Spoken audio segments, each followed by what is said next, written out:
Venus Williams disappoints feminists. Meh. A big win against terrorism, and Dennis Miller supplies some cold hard truths. All of that today on the Rebel Buzz. Tennis champion Venus Williams is not a feminist, and she is not afraid to say it. Same here, girl. As I have discussed before, the term feminist is deceptive. Feminism in the 50s and 60s was all about women's empowerment and creating an equal playing field for both genders. Both genders, not all genders. There are just two genders, people. But today's iteration of feminism is all about man-bashing, emasculating the male gender, and elevating women such that they hold more power than men, not equal power. Feminism has morphed from an aversion to gender inequality to an aversion to men in general. This is not a misunderstanding of the movement. This is a clear and verifiable observation. I know plenty of women who go through life thinking that men are the enemy, actually. Feminists have become an inverted version of misogynists. I've said it before and I'll say it again. I have been very fortunate to have remarkable and honorable men in my life. I am surrounded by them. My male counterparts here at the Rebel, Ezra, John, Sebastian, my colleagues at the PAC that I represent, my male family members, and my male friends are all spectacular people in general, and they just so happen to be men. Yes, there are crappy men out there. There are crappy women out there. There are crappy people in general. But I have endured more awful treatment in life by women than men, honestly. But a reluctance to recognize this, coupled with habitual victimhood, has led to what the new age feminism is in 2018. But hello, Venus Williams, she wants no part of it. In an interview, Venus Williams was asked if she was a feminist, and this was her response. I don't like labels, though I do think as women we have much more power and opportunities in our hands than ever before. We truly don't know how powerful we are. There's nothing like a powerful woman walking into a room. Her presence is like nothing else. I mean, it's almost as if we as women have elevated ourselves without the aid of this new age faux feminist movement. It's like Venus feels as though she worked hard, she was committed to her training and sport, and was subsequently and justly rewarded for her successes. Go figure.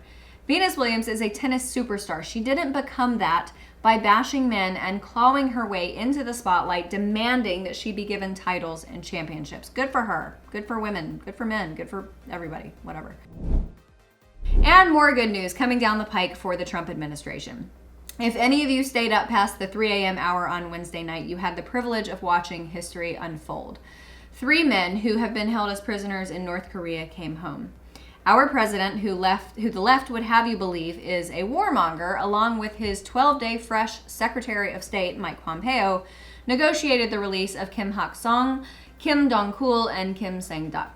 The image of those 3 stepping off of the plane at the top of the stairs with the president and the first lady, that will be one of the high points and bragging chips of this administration. But there is yet another victory that took place this week, with positive implications in the fight against terrorism and murderous regimes.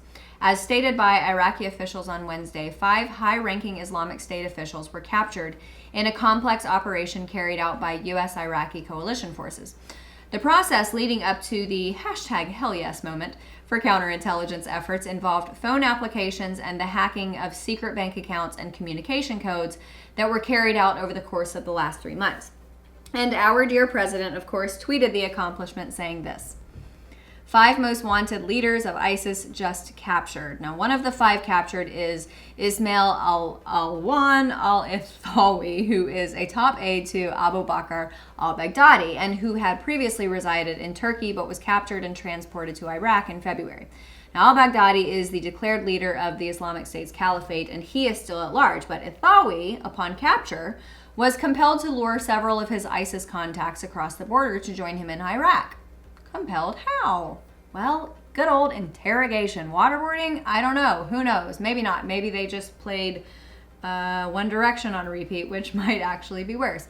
But the others who were captured are Syrian Saddam al-Jamal, Abu Abdel al-Haq, Mohammed al-Qadir, Omar al-Karbuli, and Isam al-Zawbai. ISIS, if I butchered those, sorry, not sorry. I wonder how we can extract more intelligence from these bad hombres. Interrogation, maybe? I don't know, just a thought. And to close out my stories for the week, who doesn't love Dennis Miller? He's hilarious, and I have never found an instance where he wasn't 100% spot on or very close. You know it is nearly impossible to give off a cool vibe if you're constantly crying, whining, and generally throwing a fit. No one likes a brat or a crybaby. On SiriusXM on Wednesday, Dennis Miller said this: "If you're going to be with the cool kids, which we all know the left tries desperately to be," I've attached a video of Joe Scarborough in the article so you can see an example of that. "You cannot be hysterical every day. If you're saying the guy is Hitler-like or he's a hooker junkie, you're missing the point, because eventually the boy who cried wolf syndrome takes over and people go, geez, it seems to me that Trump won on November 8th and every single day it's the end of the world." And he's exactly right. What I have observed is that it is growing increasingly and exponentially more difficult to convince Americans that Trump is bad for America, especially when their paychecks are fatter, their taxes owed are shrinking, and the people around them who used to be unemployed, or as I like to say, fun-employed, are now back to work. Confidence and support for politicians tends to be spurned by domestic issues. People care how much money they have.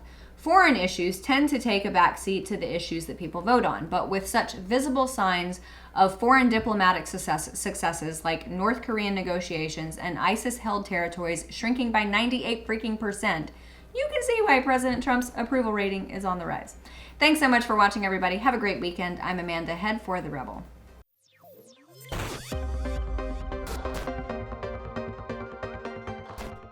If you enjoyed my commentary and opinions, we've got an unlimited supply of them here at The Rebel. So subscribe to our premium content at www.therebel.media/shows. Follow us on Facebook and Twitter for all of our latest news, and download our new awesome app for The Rebel Media on the App Store. That way you will have instant and easy access to all of our latest videos and your favorite Rebel shows. Thanks so much for watching. I'm Amanda Head for The Rebel.